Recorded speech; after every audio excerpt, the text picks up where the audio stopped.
পৃথিবীর অন্য দেশের মতো বাংলাদেশে ডায়াবেটিস এবং ডায়াবেটিস জনিত যে জটিলতাগুলো আছে এগুলো খুব দ্রুত বৃদ্ধি পাচ্ছে। খাদ্যাভ্যাসের পরিবর্তন, শারীরিক পরিশ্রম কমে যাওয়া, মুটিয়ে যাওয়া এগুলোর অন্যতম কারণ হিসেবে আমরা দেখতে পাচ্ছি। ডায়াবেটিস প্রতিরোধ বহুলাংশেই আপনার সম্ভব, সেজন্য দরকার স্বাস্থ্যকর জীবনযাপন।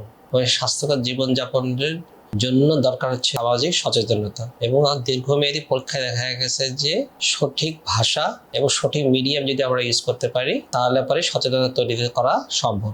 বাংলাদেশ ডায়াবেটিস সমিতি, ইসলামিক ফাউন্ডেশন এবং বাংলাদেশের নন কমিউনিটি ডিজিজ কন্ট্রোল প্রোগ্রাম স্বাস্থ্য মন্ত্রণালয়ের অধীনে 1 বছর ব্যাপী যে সায়েন্টিফিক ট্রায়াল করছি সেখানে দেখা গেছে যে ধর্মীয় নেতা এবং তাদের ধর্মীয় ভাষা মানে যে স্বাস্থ্যকর জীবনযাপন করে নিয়েছে সেগুলো যদি সঠিকভাবে ব্যবহার করা যায় তাহলে মানুষের মধ্যে যেমন ডায়াবেটিস সচেতনতা খুব দ্রুত বৃদ্ধি করা সম্ভব হয়েছে এবং সেই সব এলাকার মানুষদের মধ্যে ডায়াবেটিসের ঝুঁকি বহুলাংশেই কমে গেছে। আসলে আমরা সবাই মিলে স্বাস্থ্যকর জীবনযাপন করার জন্য উদ্বুদ্ধ হই, মানুষের সামাজিক জনতা বৃদ্ধির জন্য কাজ করি, যার মাধ্যমে আমরা যেন ডায়াবেটিস প্রতিরোধ কার্যক্রমকে আরও সফলভাবে এগিয়ে নিতে পারি।